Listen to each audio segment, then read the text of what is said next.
Mari kita berdoa. Terima kasih Bapa, terima kasih Tuhan Yesus, terima kasih Roh Kudus. Kami telah bersekutu dengan tubuh dan darah-Mu Yesus. Sebentar kami akan mendengarkan sebagian daripada kebenaran firman-Mu ya Bapa. Sebelum itu segala puji, hormat, syukur kami naikkan kepadamu Bapa, kepadamu Tuhan Yesus dan kepadamu Roh Kudus, karena Engkaulah Allah Tritunggal kami yang Esa.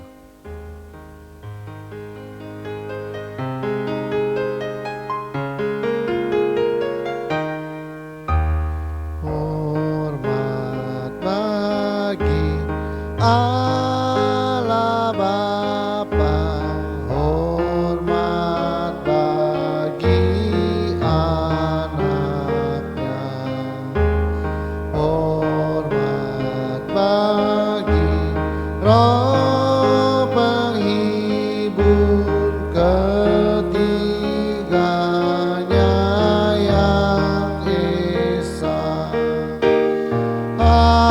Haleluya, haleluya, ketiganya yang Esa. Haleluya, haleluya, ketiganya yang Esa. Ketiganya yang Esa, ketiganya yang Esa.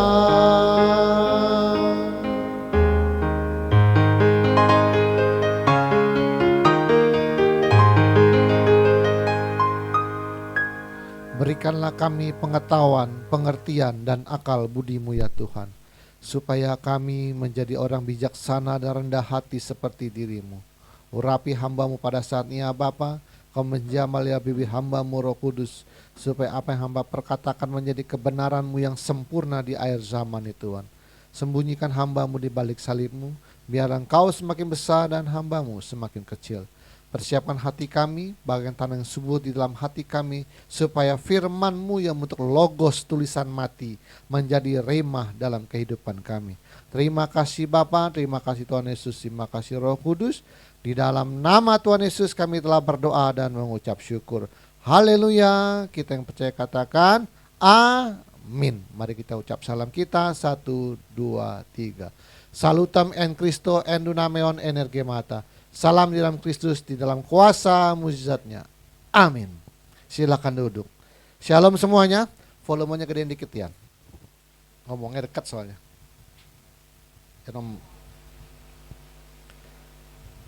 Oke, kita kebesaran. Oke, saya ulang lagi masalah Elia ya. Saya ulang lagi, saya udah kasih fotokopi suci semua. Nah, nubuatnya Elia itu dalam Maliki 4:5. Sesungguhnya aku akan mengutus Nabi Elia kepadamu menjelang datangnya hari Tuhan yang besar dan dahsyat itu. Maka ia akan membuat hati bapak-bapak berbalik kepada anak-anaknya, dan hati anak-anak kepada bapak-bapaknya, supaya jangan aku datang memukul bumi sehingga musnah. Itu perkataan ini digenapi dalam Maliki 3:11-13. Sebab semua nabi dan kitab Taurat bernubuat hingga tampilnya Yohanes 11:14. Jadi semua nabi itu bernubuat sampai tampilnya Yohanes Pembaptis itu. Dan jika kamu mau menerimanya, ialah Elia yang akan datang, kata Tuhan Yesus. Dalam Lukas 1:17, dan ia akan berjalan mendahului Tuhan dalam roh dan kuasa Elia. Dalam roh dan kuasa Elia untuk membuat, diulang lagi.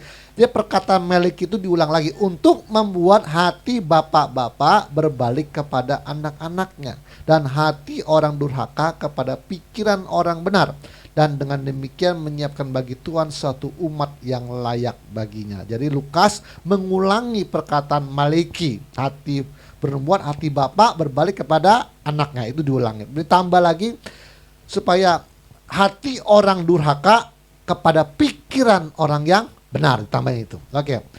Ada kata apa? Ia akan apa?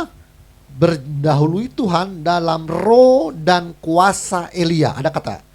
Apa arti dari ia, Yohanes, berjalan dalam roh dan kuasa Elia? Apa artinya? Artinya bahwa Nabi Elia dan Yohanes Pembaptis melakukan tugas yang sama. Jadi ia, si Yohanes ini akan berjalan sesuai dengan roh dan kuasa Elia. Jadi dua orang yang berbeda ini akan melakukan tugas yang sama. Apa tugasnya? Dalam perjanjian lama ya, kita lihat dulu tugasnya Elia tuh ngapain, kita lihat dulu. Dalam perjanjian lama Elia membawa pesan Tuhan, yaitu peringatan akan pertobatan dan hukuman atas penyembahan Baal atau berhala. Itu dalam 1 Raja-Raja 18:17. Segera sesudah Ahab melihat Elia, ia berkata kepadanya, "Engkaukah itu yang mencelakakan Israel?" Jawab Elia kepadanya, "Bukan aku yang mencelakakan Israel, melainkan engkau ini dan kaum keluargamu, sebab kamu telah meninggalkan perintah-perintah Tuhan. Dan engkau ini telah mengikuti para Baal." Jadi bukan karena Elianya, tapi dia bilang karena engkau Ahab. Ini orang Israel tersesat semua. Nah, dalam perjanjian baru, Yohanes juga melakukan hal yang sama. Yaitu Yohanes Pembaptis membawa pesan Tuhan, peringatan untuk pertobatan dan penghukuman, sama dia. Matius 3:1. Pada waktu itu tampillah Yohanes Pembaptis di padang gurun Yudea dan memberitakan, "Bertobatlah sebab kerajaan sorga sudah dekat." Sesungguhnya dialah yang dimaksud Nabi Yesaya ketika ia berkata, "Ada suara orang yang berseru-seru di padang gurun, persiapkan jalan untuk Tuhan, luruskan jalan baginya." Maka datanglah kepadanya penduduk dari Yerusalem, dari seluruh Yudea dan dari seluruh daerah sekitar Yordan. Lalu sambil mengaku dosanya, mereka dibaptis oleh Yohanes di sungai Yordan. Tetapi waktu ia melihat banyak orang Farisi dan orang Saduki datang untuk dibaptis, berkatalah ia kepada mereka, "Hai kamu keturunan ular beludak, siapakah yang mengatakan kamu bahwa kamu dapat melarikan diri dari murka yang akan datang? Jadi hasilkanlah buah yang sesuai dengan pertobatan." Jadi orang Israel di zaman Elia itu tuh celaka bukan karena nabinya, bukan Elianya, karena Ahabnya, pemimpinnya nih. Pemimpinnya, jadi satu bangsa ini kena celaka karena penyembahan Baal dan melanggar perintah Tuhan. Di zamannya Yohanes Pembaptis bukan karena Yohanes Pembaptis, tapi karena apa? Imam-imam Farisinya, pemimpin ini bangsa kesat semua karena perilakunya nggak benar semua. Kan orang kan mencontoh, ya. Bangsa itu mencontoh. Rabi-rabinya pada begitu semua, imam-imam Saduki pada gitu semua. Nah, ini dapat teguran. Dia bilang, jadi hasilkan buah yang sesuai dengan pertobatan. Jadi teriaknya sama, tugasnya sama, apa? Meneriakan, membawa pesan Tuhan, peringatan untuk pertobatan dan penghukuman. Secara gampangnya begini. Dua orang yang berbeda dan zaman yang berbeda melakukan tugas yang sama, yaitu peringatan akan pertobatan dan penghukuman. Gitu. Gampangnya begitu. Jadi dua orang yang berbeda di zaman yang berbeda melakukan tugas yang sama. Di dalam Kristen tidak ada kejadian reinkarnasi. Jadi dalam kitab Kejadian sampai Wahyu itu tidak ada kejadian namanya reinkarnasi. Karena Tuhan tidak mengizinkan dan tidak menghendaki manusia menjalani dua kali penderitaan hidup. Kalau dia sampai reinkarnasi artinya menderita lagi. Makanya Cupakai berkata apa? Apa artinya? Dia mah inilah demikianlah cinta, penderitaannya tiada akhir, untuk reinkarnasi 1000 tahun lagi. Jadi setiap 1000 tahun reinkarnasi kan menderita terus karena dia harus turun lagi ke dunia. Nah, di dalam kekristenan tidak ada kejadian dalam Alkitab yang orang itu dilahirkan dua kali. Karena Tuhan tidak mengizinkan seseorang itu menderita dua kali. Cukup sekali ini aja. Berarti reinkarnasi tidak ada. Bukan Tuhan nentang, Tuhan bisa, tapi Tuhan tidak izinkan reinkarnasi. Kasihan dong, Nabi udah lahir lagi dia. 2 kali menderita Tuhan. Kapan selesainya Tuhan penderitaan? Ini sama aja pakai cupakai ya. Penderitaan tiada akhir. Lahir lagi kata Tuhan. Kapan pensiunnya saya sebagai nabi? Nanti komplain Elianya ya. 2 Tim 47. Aku kata Paulus telah mengakhiri pertandingan yang baik tuh. Aku telah mencapai garis akhir dan aku telah memelihara iman. Sekarang telah tersedia bagiku mahkota kebenaran yang akan dikaruniakan kepadaku oleh Tuhan. Jadi Paulus berkata ini sudah terakhir garis akhir dan aku memelihara iman dan aku akan menerima mahkota kebenaran. Kalau orang itu sampai lahir kembali reinkarnasi lagi, mahkotanya belum dapat. Kenapa? Ya ampun, baru udah mati finish, ya lahir lagi. Kapan dapat mahkotanya? Kenapa? Lahir lagi. Capek dong. Atau yang di sini mau reinkarnasi? Sekali cukup Pak ya? Sekali cukup ya? atau mau sekali lagi lahir lagi? Sering. Oke, dari bayi lagi Pak. Oke, Wahyu 14:13. Dan aku mendengar suara dari sorga berkata, tuliskan, berbahagialah orang-orang mati yang mati dalam Tuhan sejak sekarang ini. Sungguh kata Roh, supaya mereka boleh beristirahat dari jerih lelah mereka, karena segala perbuatan mereka menyertai mereka. Apa itu? Perbuatan baikmu, tugasmu selama di bumi ini itu akan menyertai. Orang bilang apa? Jasad nggak dibawa, uang nggak dibawa, tapi perbuatan pahalamu yang akan dibawa sebagai upah di surga. Itulah sebenarnya pekerjaan mereka menyertai. Tugas-tugas kalian akan dihitung prestasinya. Jadi mulai sekarang istirahat, tidak ada lagi reinkarnasi. Nggak ada reinkarnasi. Jadi nggak ada dalam Alkitab kejadian reinkarnasi. Tuhan minta saya koreksi ini. Jadi sekali lahir cukup, dan setelah itu kau akan menerima mahkota. Kalau lahir lagi kamu capek nanti. Dunia, kenapa? Kenapa Tuhan tidak mengizinkan? Oke, alasannya Tuhan bilang gini. Karena dunia fana ini adalah tempat ujian, tempat pencobaan, tempat pembentukan dirimu. Dan penderitaan dalam dunia ini cukup sekali.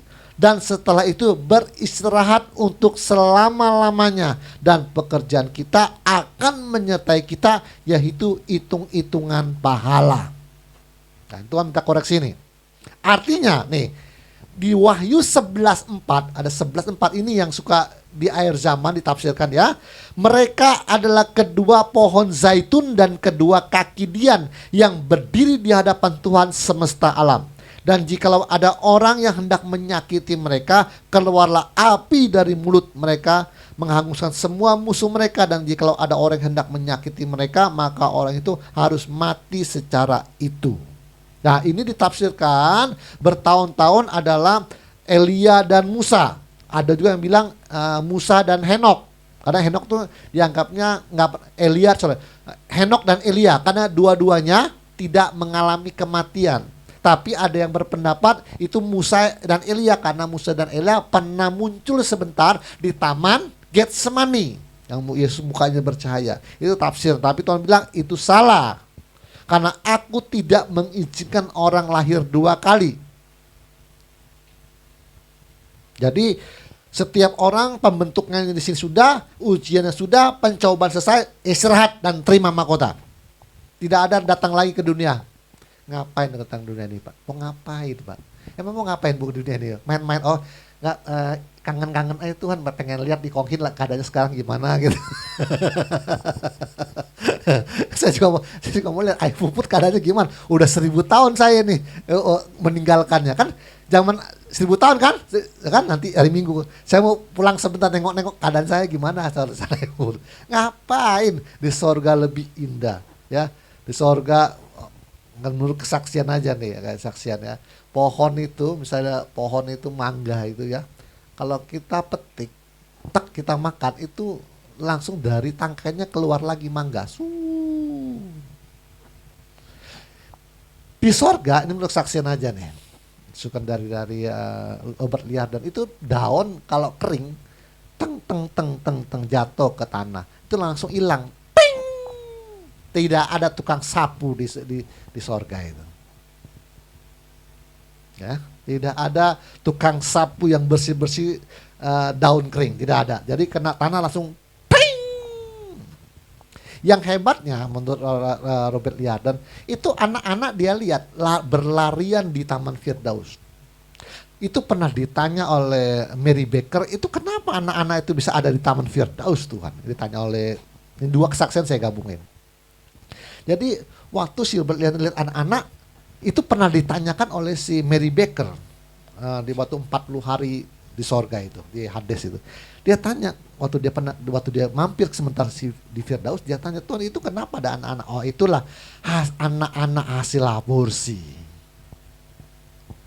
Anak-anak yang digugurkan, yang mati dalam anak-anak, masih anak-anak akil balik yang mati aborsi segala macam lah, karena korban perang. Itu dipelihara di Taman Firdaus dan diajarkan beaba, beubu, babu. 1 tambah 1 2. Itu diajarkan seperti di dunia, karena roh juga kalau tidak belajar dia bodoh. Jadi Anda yang goblok di dunia ini, Anda harus belajar lagi. Loh, kalau di dunia nggak sekolah kan ada yang buta huruf. Di dunia ini ada yang buta huruf nggak? Ada. Tetangga saja ada yang nggak bisa baca. Itu Anda kalau sampai masuk Firdaus, Anda harus ikut privat instan. Belajar. 1 tambah 1 2. Beaba, beibi, babi. Harus belajar sana. Karena manusia kalau tidak belajar dia bodoh. Nah jadi Anda ingat, korban-korban aborsi yang Anda gugurkan, Anda bunuh segala macam, itu Anda pertanggungjawabkan di hadapan Tuhan kelak. Jadi saya ingatkan dari mimbar ini, yang pernah aborsi, yang pernah gugurkan kandungan, Anda harus bertobat dan minta ampun dengan Tuhan. Karena bayimu yang kau gugurkan itu nanti Anda ketemu dengan dia.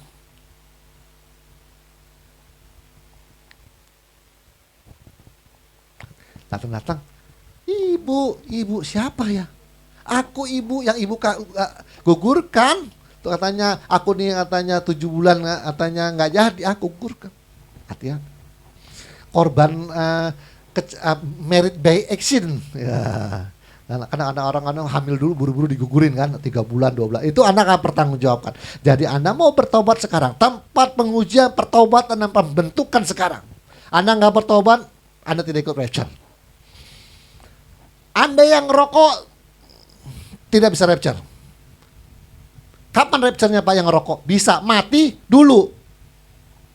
Mati dulu, nanti nunggu rapture. Kita yang masih saya rapture adalah kita yang masih hidup, Pak. Yang masih hidup mau rapture. Yang masih berdosa mati dulu.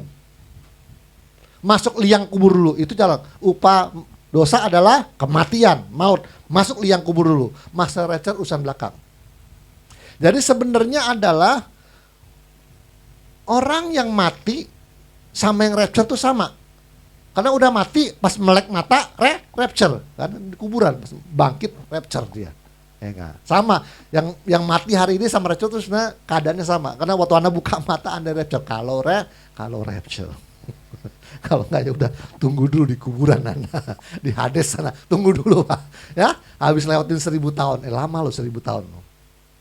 Nunggunya lama enggak? Nah, nanti kamu ini masih waktu di dunia masih suka jual barang ilegal kamu. Siksa kubur Anda. Tahu enggak siksa kubur? Tak dipukul pantatnya, kamu tukang bohong masih. Ya kan? Itu siksa kubur tuh, Hades itu namanya. Oke. Jadi Wahyu 11:4 itu bukanlah Musa dan Elia atau Elia dan Henok, bukan. Karena Tuhan tidak izinkan manusia untuk datang 2 kali ke dunia ini. Karena Alkitab berkata, pertandingan sudah selesai, istirahat dan terima mahkota. Tidak ada lahir kembali. Bukan Tuhan tidak bisa lahirkan kembali, ya bisa. Tuhan yang roh aja, Tuhan yang firman yang roh aja bisa masuk dalam perut Maria. Masa Tuhan nggak bisa roh manusia dimasukin? Bisa. Tuhan sendiri sebagai roh aja masuk ke dalam perutnya perawan Maria bisa. Masa cuma masukin roh manusia Tuhan nggak bisa loh? Tuhan kan manusia kan ciptaanmu. Masa ciptaan mana kamu nggak bisa? Kamu sendiri mana bisa? Mana ciptaan kamu nggak bisa? Karena nggak masuk logika. Ya enggak? Oh, dia ciptaan lebih kecil, apa susahnya? Ya, gampang. Cuma Tuhan tidak izinkan. Dunia ini tempat adalah pembentukan, ujian, pencobaan, dan pembentukan dirimu. Pertobatan. Ya, pertobatan dan penghukuman, dan ingat itu. Kita ini terakhir mau segera rapture. Banyak orang teriak-teriak tentang doktrin. Apalagi sekarang lagi heboh apa? Edis TV. Pernah dengar? Ya, itu lagi itu. Itu tugas dia lah, biarin aja. Itu bukan tugas saya. Oke, kita langsung ke mana nih?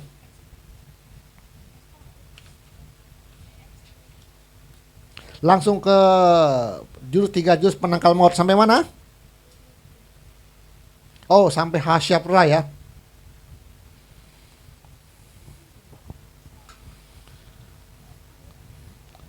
Oh ya, saya bilang kemana apa? Kalau dia membunuh Anda dengan dorong kamu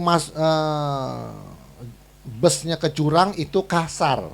Yang halus adalah hasyapra, yaitu iblis memberikan pikiran kekhawatiran yang berlebihan kepada kita, ujungnya stres, lalu gantung diri. Ada nggak orang itu lahir stres, Pak? Nggak ada. Ada nggak orang itu lahir itu udah ODGJ? Nggak ada. Ya, itu karena tiap hari set masuk terus dia. Kalau kamu sampai kayaknya benar nih, kayaknya benar. Kalau dalam hatimu apa yang muncul dalam pikirmu, kamu bilang kayaknya benar nih. Kamu udah mulai percaya. Kalau udah mulai percaya, maka pikirannya akan nyimpen dalam memorimu. Sama kejadiannya dengan Anda didoktrin dari mimbar, didoktrin terus perpuluhan, lama-lama nyimpen dan Anda percaya. Kalau sudah percaya, udah jadi belum? Pendetanya sebenarnya perlu teriak, nggak usah lagi. Enak kalau nggak ngasih perpuluhan, mencuri uang Tuhan. Dia bisa sendiri karena sudah nyimpen. Sama dengan iblis yang selalu dihasyapra. Terus lama-lama kamu tuh nyimpen, stres, nyimpen dia. Akhirnya ODGJ, masuk rumah sakit jiwa. Udah nyimpen, udah jadi. Kalau udah jadi, iblisnya nggak perlu hasyapra lagi. Udah jadi, udah gila dia. Udah setengah gila. Udah setengah gila, nah, udah setengah gila dia. Sama pendeta, kalau sudah dokter, terus Anda sudah jadi. Terus Anda orang ATM mencoba lepaskan doktrin, bisa nggak? Nggak bisa, udah jadi. Sian juga manusia udah kayak robot gitu. Ya enggak? Sian juga gitu. Saya kalau mau tanya, agama itu fungsinya apa? Saya mau tanya doang. Kalau dulu kita sekolah, itu artinya tidak, agama itu kacau. Agama tidak kacau. Saya kan mau tanya, supaya jadi adanya agama artinya tidak kacau waktu sekolah. Itu tidak, agama itu kacau, tidak kacau. Sekarang saya mau tanya, ayo lepaskan semua pikiranmu, saya mau tanya, agama itu fungsinya apa?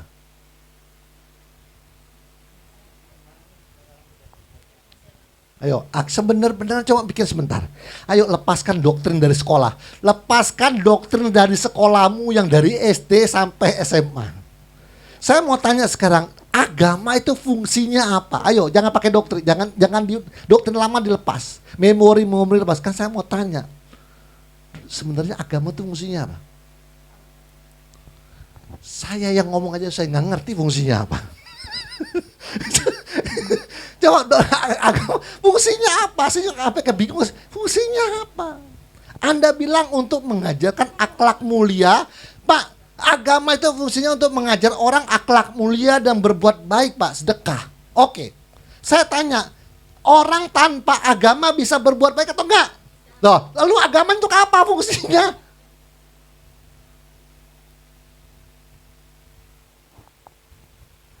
Oke. Pak, agama itu mengajarkan orang tertib, disiplin, Pak, rapi, karena kebersihan dari bagian daripada iman, Pak. Pokoknya yang akhlaknya mulia, yang bagus-bagus diajar, Pak. Oke. Sekarang saya perhatikan. Negeri-negeri, negara-negara orang yang disebut katanya dicap ateis, komunis, bahkan tidak terlalu peduli dengan agama. Ternyata negeri itu lebih rapi, lebih tertib, lebih teratur, dan penemu teknologi. Terus agama fungsinya apa? Saya juga bingung Pak, fungsinya apa?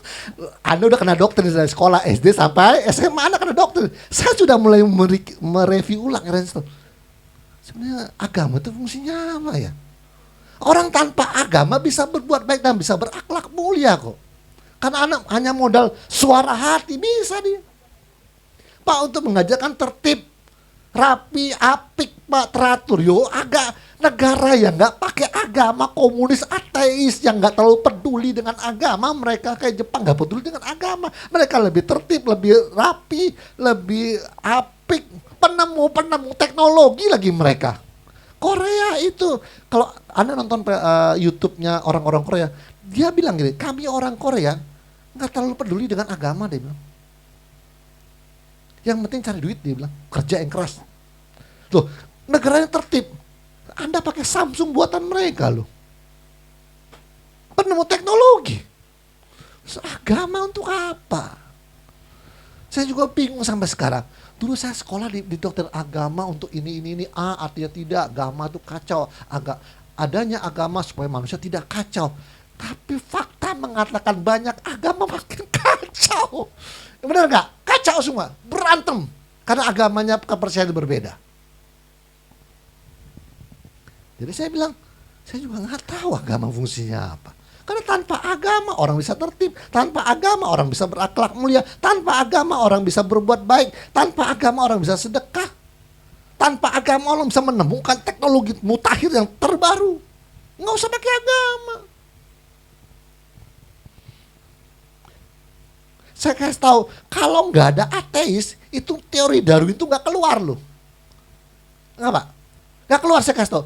Kalau nggak ada ateis, setengah-setengah semi ateis itu, dokternya Darwin teori itu nggak keluar loh. Itu kan karena mereka nggak terlalu percaya dengan pencipta. Benar? Kayaknya nggak ada pencipta. Pasti manusia ini ada urutannya dari mana? Monyet, dari gorila, terusnya. Itu karena mereka mau mencari asal muasal manusia. Mereka nggak terlalu percaya dengan adanya Tuhan loh. Mereka tuh ateis dan setengah ateis loh. Justru dengan adanya teori Darwin maka gereja harusnya tertantang untuk itu. Coba kalau nggak ada si Darwin, gereja kan sembarangan aja semua. Oh, percaya sama Tuhan, Adam dan Hawa manusia pertama. Itu kenapa muka ini rambut keriting, ini rambutnya bule, ini rambutnya kenapa keluar? Bingung kan manusia jawabnya. Kalau nggak ada si Darwin, Anda nggak kritis loh. Karena yang setengah-setengah ateis itulah yang sebenarnya enak sebagai tantangan seorang Kristen. Jangan bilang sesat itu Adam dan Hawa bukan makhluk pertama, adalah makhluk pertama, tidak ada manusia lain. Gitu. Saya kasih tahu di mata ilmuwan Anda tuh gila di sana. Mereka kan ilmuwan itu setelah menganalisa, benar, menyelidiki, menyimpulkan lalu dibikin teori, benar? Kita pendeta berteori dulu Pak, baru mau buktiin. Terbalik lu. Orang sudah nyelidiki, sudah analisa. Teorinya begini. Dia bikin. Kita kebanyakan teori. Makanya prakteknya jalannya sontoloyo semua. Kebanyakan teori jalannya. Oke, terus ya. Siapa sudah? Iblis membuat pikiran kita seperti mesin jalan terus sehingga tidak enak tidur, bahkan tidak bisa tidur. Yang ujungnya stres. Ya. Ada lagi iblis memberikan pikiran ketakutan yang tidak beralasan, stres mati. Keempat, iblis memberikan banyak ide, imajinasi, pikiran yang berlebihan yang buat tidak enak makan. Karena tidak bisa makan, diinfus rumah sakit, ujung-ujungnya mati juga. Jadi hayal-hayalan deja vu juga itu hasil daripada hasyaprahnya iblis. Dengar, deja vu itu adalah hasil daripada hasyaprahnya iblis. Dan anak buahnya lah. Bukan hanya Lucifer doang, capek dong Lucifer kerja sendiri. Anak buah kerjanya apa semuanya saya kerjain ya kan? Anak buah masuk ke iblis dan kawan-kawannya. Ya. Genderuwo butuh hijau semua. Ya, kalau Lucifer semua yang kerja kata bilang, lu pada ikut gua semua memberontak Tuhan, lu ngapain kerja gua sendiri yang kerjain ya? Anak iblis dan kawan-kawannya. Ya. Tuyul juga bisa memberikan hasyafra, jangan salah ya. Bisa semua, mereka tuh sakti-sakti, cuma tingkatan kesaktiannya beda-beda. Ya. Di dalam dunia persetanan tidak ada yang namanya istilah naik pangkat, dengar nih. Di dalam dunia persetanan tidak ada istilah naik pangkat. Tuyul nanti naik genderuwo naik, nggak ada itu.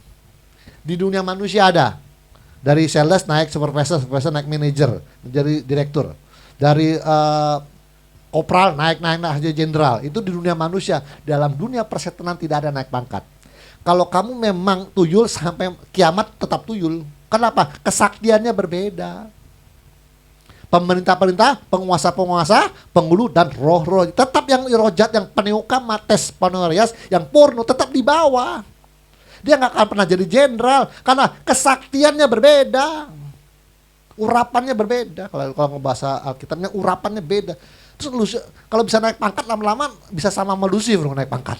Kata Tuhan, lu berani ngelawan gue citak lu. Kalau naik pangkat bisa ngelawan sama-sama jenderal nanti. Nggak biasa, dalam dunia persatuan tidak ada naik pangkat. Kalau Anda tuyul, genderuwo, kuntilanak kayak kuntilanak, pocongnya pocong, sampai kiamat ya begitu. Pangkatnya nggak naik-naik karena kesaktiannya berbeda. Paling sakti bosnya si Lucifer. Paling sakti dia. Nggak ada naik pangkat istilah. Oke. Terus.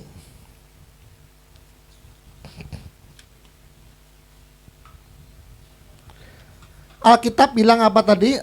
Lagi kita baca dulu dalam 1 Korintus 15:58. Karena itu saudaraku yang kekasih, berdirilah teguh, jangan goyah dan giatlah selalu dalam pekerjaan Tuhan. Sebab kamu tahu bahwa dalam persekutuan dengan Tuhan jerih payahmu tidak sia-sia. Oke?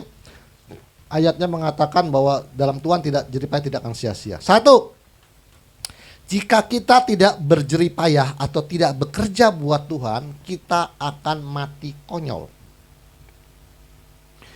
Worship leader adalah bekerja buat Tuhan. Singer, ya, membawa jiwa, main musik, kolektan, penerima tamu, guru sekolah minggu, memberikan sebagian berkat kepada Tuhan adalah pekerja buat Tuhan. Jadi kalau yang nggak pelayanan di gereja, yang memberikan berkatnya orang kaya itu juga bekerja buat Tuhan.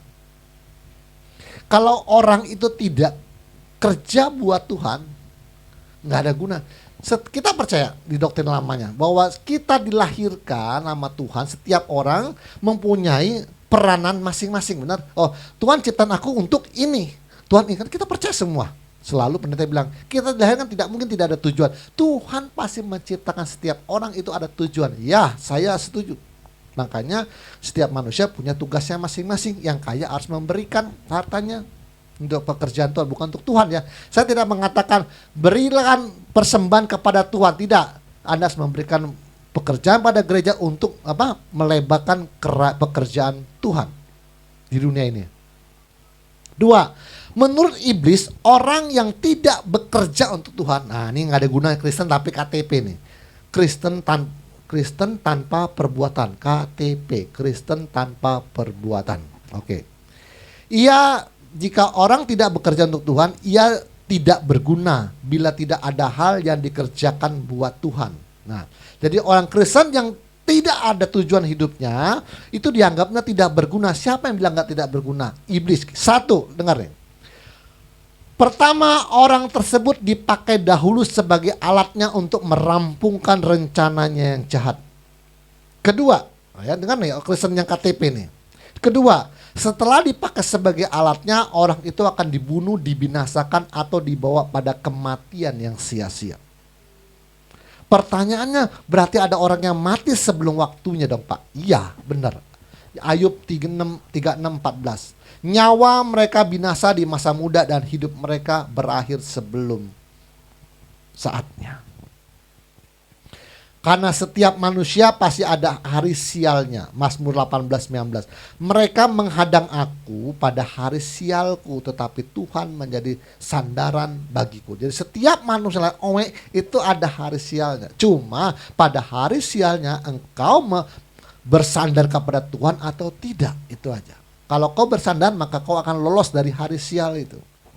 Jadi orang yang tidak bekerja buat Tuhan, dengar nih ya, kau akan mati sia-sia. Karena di dunia ini dia nggak ada pekerjaan. Kristen banyak loh yang tiap hari kerjanya cari duit. Dia nggak peduli dengan gereja kok, dengan pekerjaan Tuhan. Dengar, Anda akan mati sia-sia, nggak ada yang dilakukan.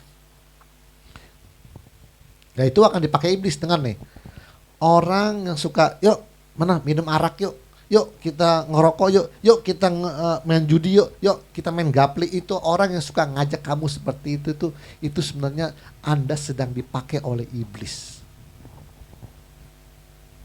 Kalau udah jadi, udah mendarah daging nih, judi darah daging, araknya sudah mendarah daging, minum ya, udah mendarah daging, iblisnya nggak perlu lagi hasyafra, lepasnya udah jadi dia. Nah, tiap udah ketagihan arak deh, udah biarin aja. Dia udah tiap hari main judi jadi mata pencari, udah biarin aja. Udah jadi. Setiap kejadian dalam kehidupan kita ini selalu ada campur tangan iblis. Anda ini orang-orang baik nih, dengan ini. Anda ini orang baik. Tiba-tiba timbul pikiran, nganggur yang ada kerjaan.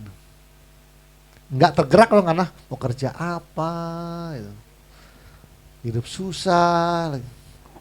Lalu iblis bilang, nih orang ini mau saya pakai nih. Lalu dia hasyafra temennya.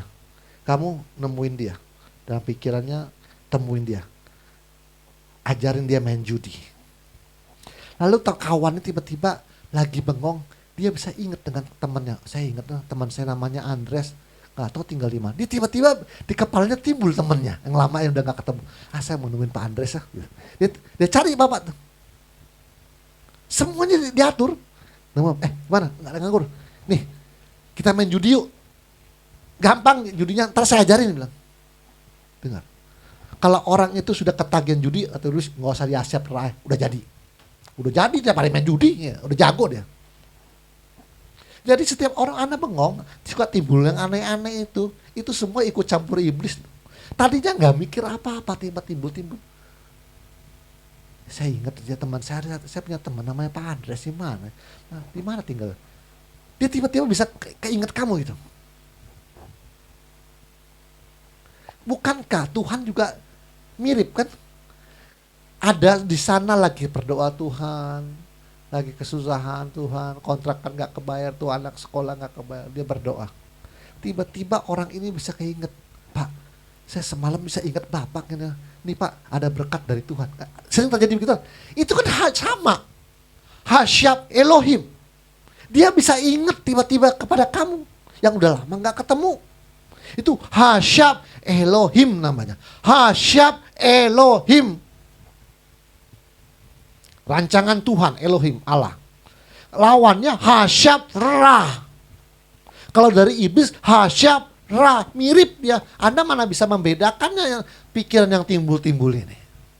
Hanya di ATM Anda bisa bukain. Kenapa Anda bengong, nggak mikir apa-apa, tiba-tiba nongol pikiran yang aneh-aneh. Hanya di ATM Anda saya ajarkan. Dari mana timbulnya? Itu namanya hasyab Ra. Jam berapa? Berapa menit? 37. Cukup? Sampai sini cukup loh? Oke.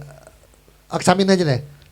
Hari sial ya. Karena setiap manusia ada hari sialnya, hari apesnya. Tetapi Tuhan akan melindungi bila kita bersandar padanya. Mazmur 37, 23, 24. Tuhan menetapkan langkah-langkah orang yang hidupnya berkenan kepadanya. Apabila ia jatuh, tidaklah sampai tergeletak sebab Tuhan menopang tangannya. Nah, jadi setiap orang lahir itu ada arsial. Dengan kenapa sih kok apes gitu, pas kejadiannya kok orang itu bisa meninggalnya seperti itu. Oh seperti ini. Setiap manusia dengan punya hari sial, punya hari apes. Makanya kalau di dalam dunia perdukunan atau dunia kayak kalau Jawa apa namanya? Kliwon, Primbon, Pahing gitu kan. Wah kamu nih Jumat Kliwon ini ada sial, kamu jangan kemana-mana, jangan keluar dari rumah. Memang, karena memang setiap orang itu punya hari sial. Mereka menghadang aku pada hari sialku. Setiap orang punya hari apes. Cuma Anda bersandar Tuhan apa enggak? Ya dengar ya. Jadi kalau Anda bersandar Tuhan, Anda akan diloloskan kepada hari sial. Karena apa? Iblis itu kan memperhatikan Anda siang dan malam, Anda matiin. Cari celah dia. Nah kita mah tenang-tenang aja. Oke, sampai sini dulu ya. Kita lanjutkan minggu depan karena sudah 40 menit. Kita lanjutkan minggu depan dan mari kita berdoa. Terima kasih Bapa, terima kasih Tuhan Yesus, terima kasih Roh Kudus. Hamba-Mu telah selesai ya Tuhan, kiranya Engkau mengumpulkan kami minggu depan Jangan berikan untuk kami tubuh yang sehat Tuhan, supaya kami dapat mendengarkan kelanjutan daripada 3 jurus penangkal maut ini Tuhan. Inilah visi daripada pemungkas daripada visi ATM Tuhan, supaya kami dapat menolak setiap kematian yang bukan berasal dari Tuhan. Terima kasih Bapa, terima kasih Tuhan Yesus, terima kasih Roh Kudus. Di dalam nama Tuhan Yesus kami telah berdoa dan mengucap syukur. Haleluya. Kita yang percaya katakan amin. Tuhan Yesus memberkati.